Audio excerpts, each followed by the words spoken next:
갈라디아서 말씀을 쭉 우리가 함께 보고 있는데 특히 오늘 말씀 좀 어렵죠. 좀 어려운 게 아니고 상당히 어려운 본문 같습니다. 왜냐하면 비유가 들어왔기 때문에 더 그래요. 24절에 이것은 비유니, 비유를 들어서 지금까지 해왔던 바울의 주요 논지를 다시 한번 설명하고 있는데, 율법에 대한 그리고 믿음에 대한 비유를 들고 있는 것입니다. 오늘 말씀에 율법에 대하여 너희가 내게 말하라, 율법 아래에 있는 자 있고자 하는 자들아, 율법을 듣지 못하였느냐 하면서 이제 아브라함에게 두 아들이 있다. 하나는 여종에게, 하나는 자유 있는 여자에게. 우리가 아브라함의 두 여인을 익히 알고 있죠. 창세기에 나오는 하갈의 이야기, 그리고 사례의 이야기를 이렇게 말하고 있는 것입니다. 여종 그리고 여자에게 낳았다. 여종에게는 육체를 따라 낳고 이스마엘을 뜻하는 것이죠. 자유 있는 여자에게서는 약속으로 말미암아 이삭이 낳습니다. 이것은 비유니 이 여자들은 두 언약이라, 옛 언약과 새 언약을 말하죠. 신의 산으로부터 종을 낳은 자니, 여기 다 신의 산에서 율법을 수여받잖아요. 여기서 율법을 종이라고 표현을 하는 거예요. 종을 낳은 자니 곧 하갈이라. 율법에 대한 비유로 하갈을 들어서 설명을 하는 것입니다.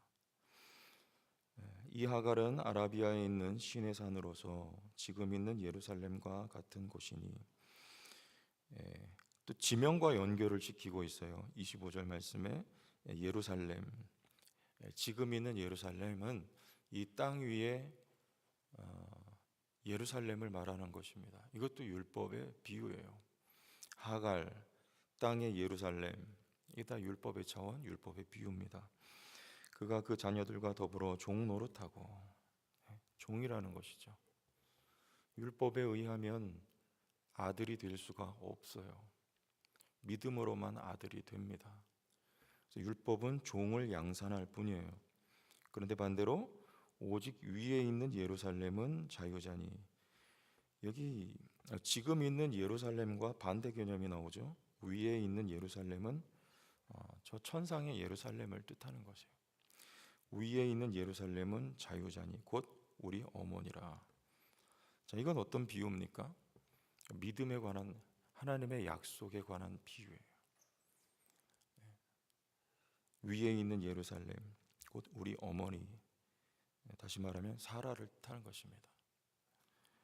기록된 바 이사야서 54장 1절을 인용하는데요. 잉태하지 못한 자여 즐거워하라, 산고를 모르는 자여 소리질러 외치라. 여기서 잉태하지 못하는 자는 사라를 말하죠. 그런데 이는 홀로 사는 자의 자녀가 남편 있는 자의 자녀보다 많음이라. 여기서 홀로 사는 자의 자녀는, 홀로 사는 자, 여기는 하갈을 말해요. 그래서 이 말씀에서는 잉태하지 못한 자와 홀로 사는 자를 다 포용합니다. 홀로 사는 자의 자녀가 남편 있는 자의 자녀보다 많음이라. 우리의 구원자 되신 예수 그리스도 안에서 유대인이나 이방인이나 모두가 다 하나님의 백성이 된 사실을 지금 여기 말하고 있는, 무엇을 통해서인가 하냐면 믿음으로 말미암아서죠. 믿음으로 말미암아서. 그래서 형제들아 너희는 이삭과 같이 약속의 자녀라, 이렇게 말합니다. 이 내용들이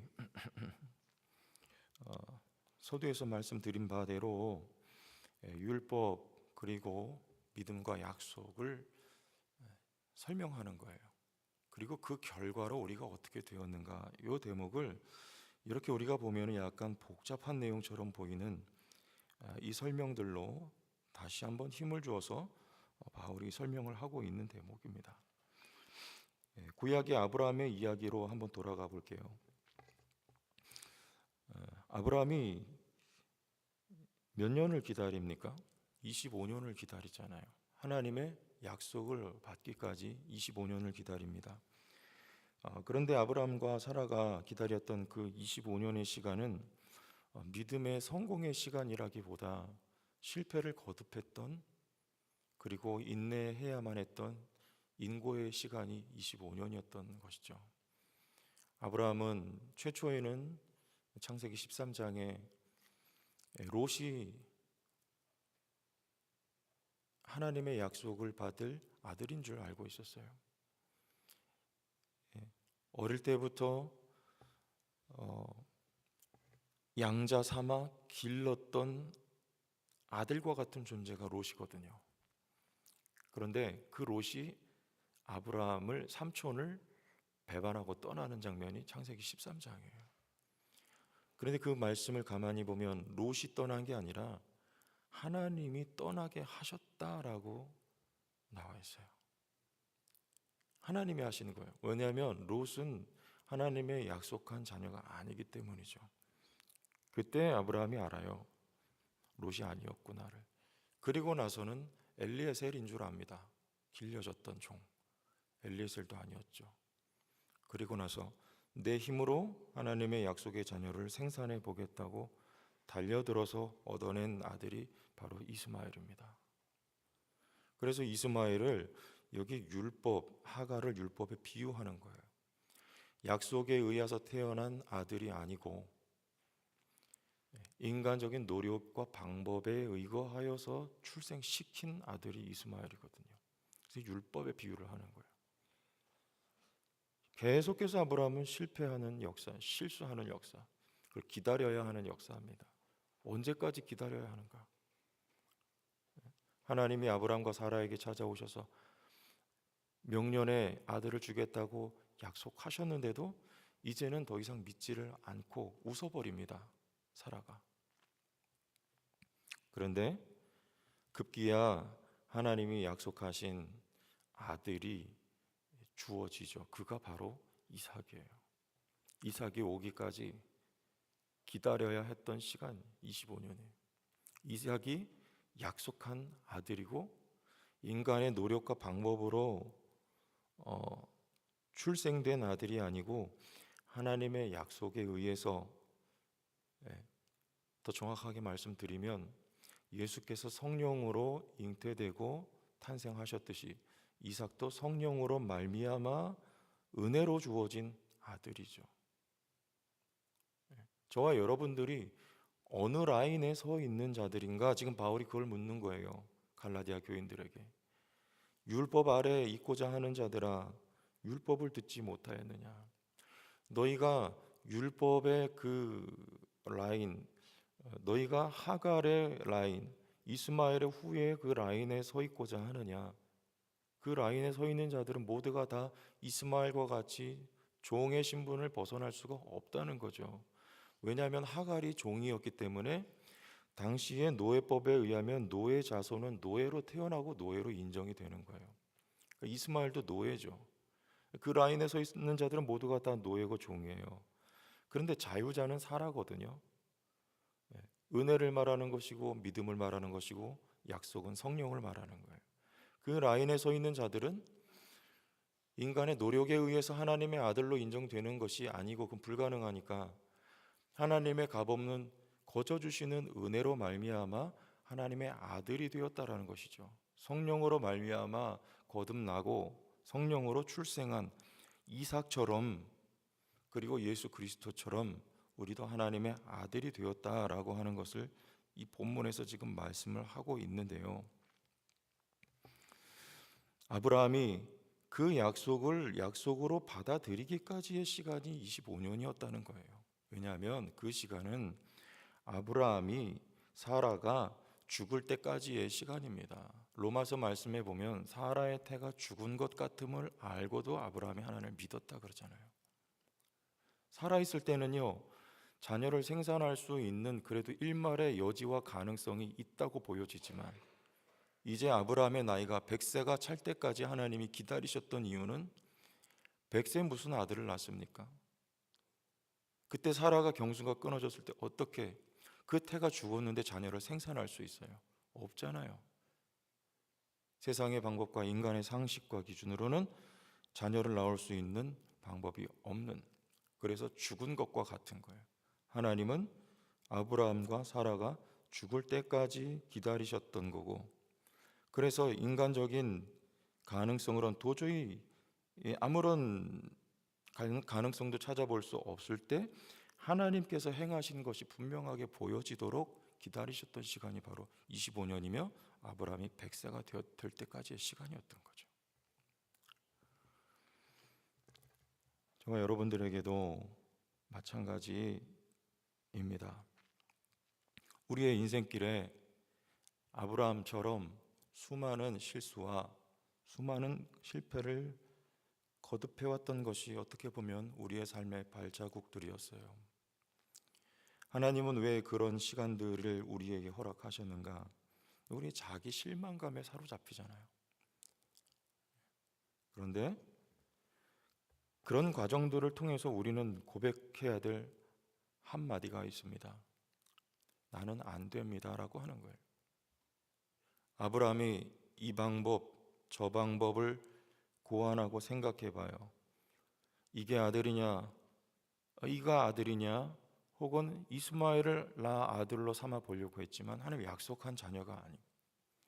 이제는 안 되는 시점이 오죠. 그게 100세예요.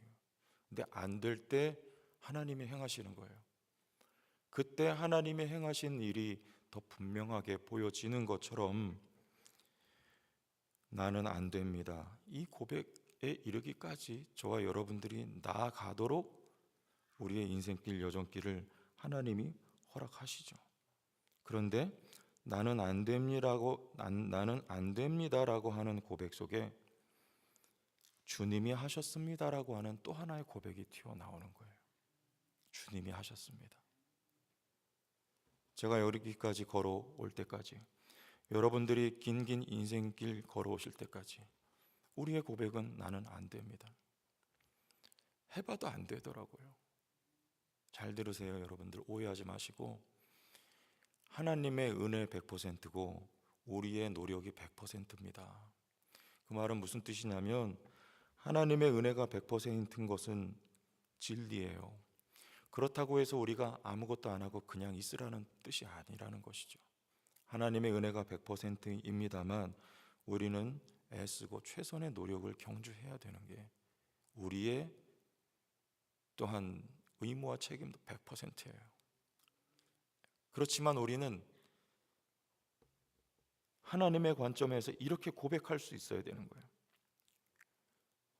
울어도 안 되고요, 힘써도 안 되고요, 애써도 안 되더라고요. 나는 안 돼요.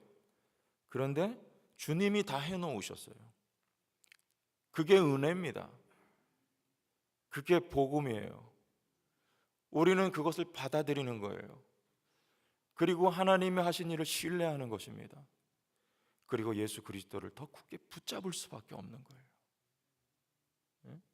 주님이 하셨습니다. 주님이 하셨잖아요. 주님이 여기에 우리를 세워주셨잖아요.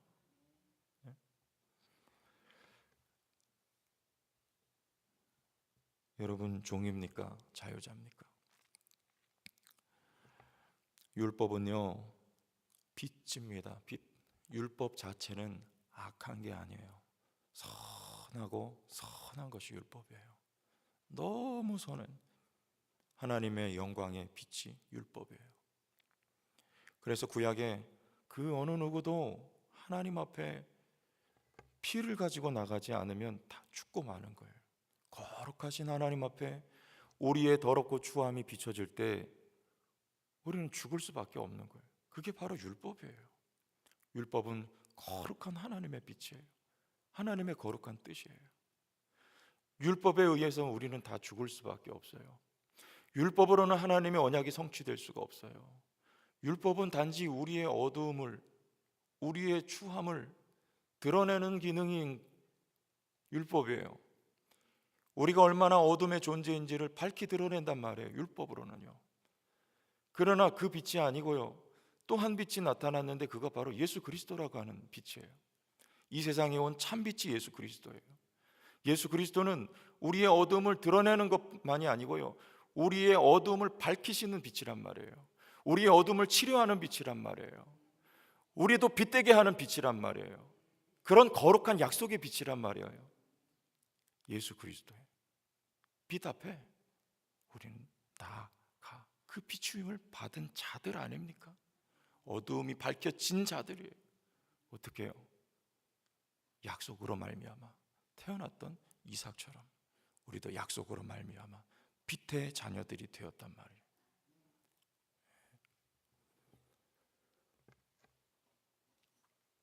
그래서 말합니다. 마지막 31절에 그런즉 형제들아 우리는 여종의 자녀가 아니요 자유 있는 여자의 자녀이니라. 우리는 자유 있는 여자의 자녀들로서 우리의 삶의 방식은 이제 새로운 삶의 방식이에요. 그게 뭔가 하냐면 갈라디아서 5장 16절 말씀에 내가 이르노니 너희는 성령을 따라 행하라 그리하면 육체의 욕심을 이루지 아니하리라. 하나님의 약속에 따라 이삭이 성령으로 태어나요.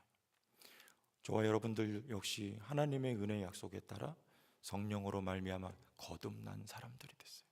우리의 삶의 방식은 오직 성령으로 해요. 율법으로가 아니에요. 성령을 따라 행하면 하나님의 뜻이 저와 여러분들의 삶에 성취되는 것이죠. 우리도 오랫동안 인내해야 되는 시간이 있어요. 어느 순간 더 이상 참을 수 없다라고 하는 상황들이 참 많습니다. 그럴 때 내 힘으로는 안 되는데요, 성령이 우리의 마음을 감동하여 깨닫게 하여 주시고 네가 추구하는 그것이 참된 것이 아니고 내가 지시하고 가르치는 이것이 진리의 것이니 너의 마음을 비워내고 이 길을 따라가라고요. 성령이 감동하시고 세임 부어주시고 저와 여러분의 갈 길을 밝히 보여주셨어요. 그리고 그 길을 걸어갈 힘과 능력을 부어주셨어요. 성령을 따라 행할 때 하나님의 뜻이 저와 여러분을 통해 이루어지게 하시는 은혜가요 오늘도 부어지기를 주의 이름으로 축원합니다. 하나님 아버지 감사합니다. 우리는 약속의 자녀가 되었으니 하나님의 약속에 따라 오늘 주어진 삶의 여정도 하나님 우리가 성령을 따라 행함으로 하나님의 뜻이 우리의 삶에 성취되어지는 은혜가 넘치게 하여 주옵소서. 예수님 이름으로 기도합니다.